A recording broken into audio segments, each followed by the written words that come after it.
adlaw nga Lunes karon mga kaigsuunan, petsa 17 sa bulan sa Enero tuig 2022.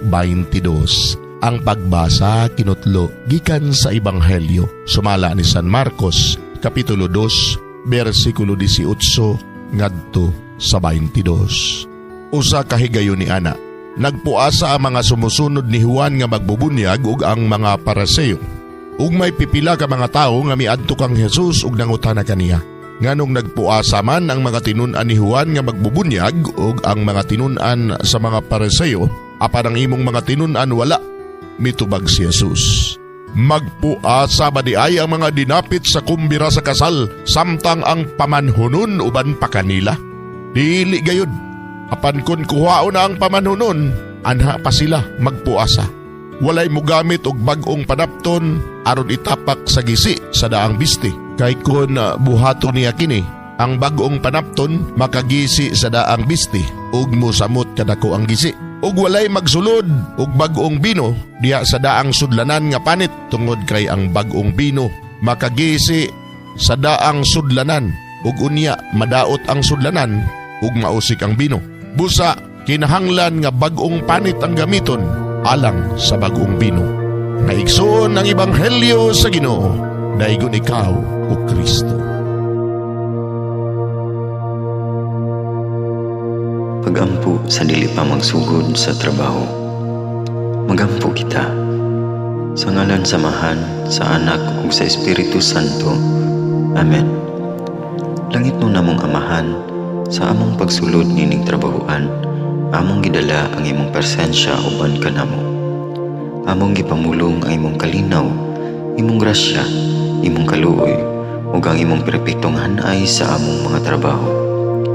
Among gipadayag ang imong gahom, labaw sa tanan, diha sa mga butang nga among mahimo, masulti, mahuna-unaan, ug mahukman sulod nining adlaw.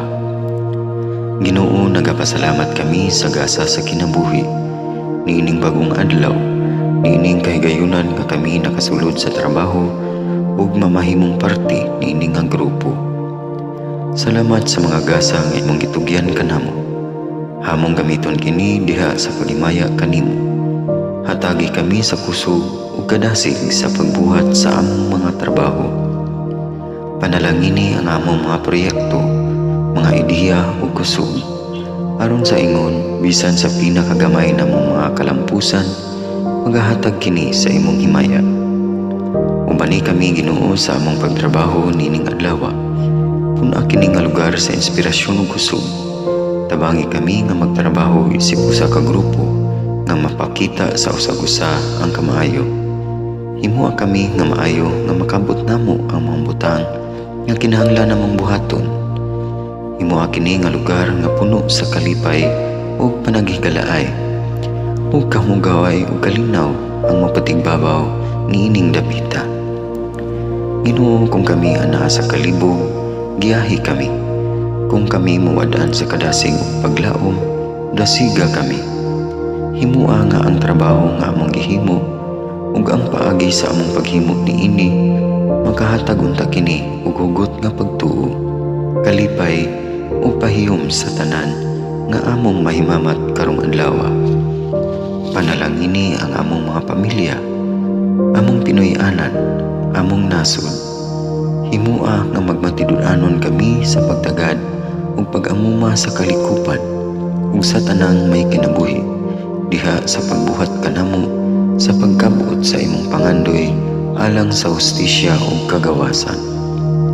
Ug Ginoo, sa among pagbiya nining lugara, tagay kami sa imong panalangin ug kaluoy sa among pagbiyahe. Panalangini ang among mga pamilya ug Pinoy-anan nga anaon ta sa maayong kahimtang sama sa among pagbiya kanila. Ginoo, salamat sa tanang butang nga imong nabuhat, sa tanang butang nga imong gibuhat, ug sa tanang butang nga imong buhaton pa. Sa ngalan ni Jesus, among giampo diha sa tumang pagigugma ug pagpasalamat. Amen. Sa ngalan samahan, sa Anak ug sa Espiritu Santo. Amen.